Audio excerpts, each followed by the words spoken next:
then you'll have a button that says Edit Stim Parameters.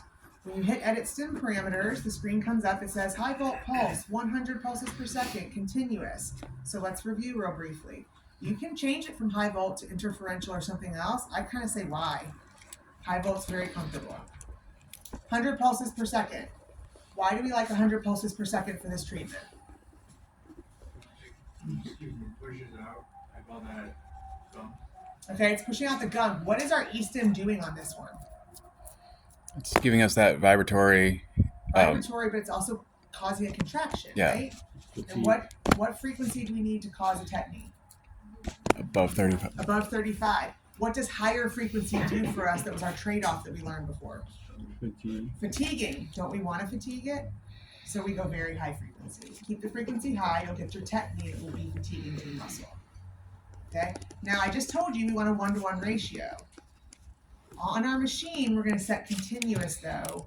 We will be the 1-to-1 ratio.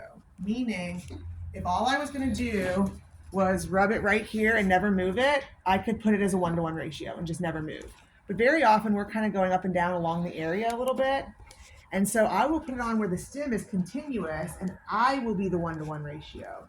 So I'm going to go up over it, and it's going to contract, and I'm going to rub it there for a second, and I'm going to come off for a couple seconds, and I'm rubbing it up for a couple seconds, and off for a couple seconds.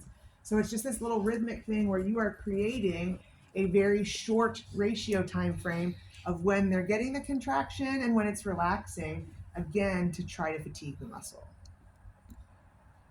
Does that semi make sense? So when you set your ultrasound, and I'll show you guys this in lab, you set your ultrasound, it doesn't come on our machines until you hit start, right?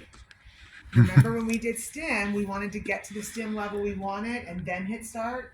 Same thing here. Get your stim to the level you want it, where you're getting that little bit of a contraction, and then when you hit start, same rules apply to ultrasound. It's got to stay perpendicular, it's got to keep moving at all times, you can't lift it off the surface, okay? So you're combining everything you know about high volts with everything you know about ultrasound, and your first thought is, I am never doing this. That's too much to think about. Once you get in there and do it, it's pretty user-friendly and easy. You set it all up. Everything is set how you want it. Then you're just going to get the goop on there, put the sound head on, turn up your intensity till you get a little tetany, hit start, and start your ultrasound treatment just like you always have. And it's a little odd. As they're doing it, it's like contracting and then going down, and it's contracting and then going down, but it's very comfortable. Okay?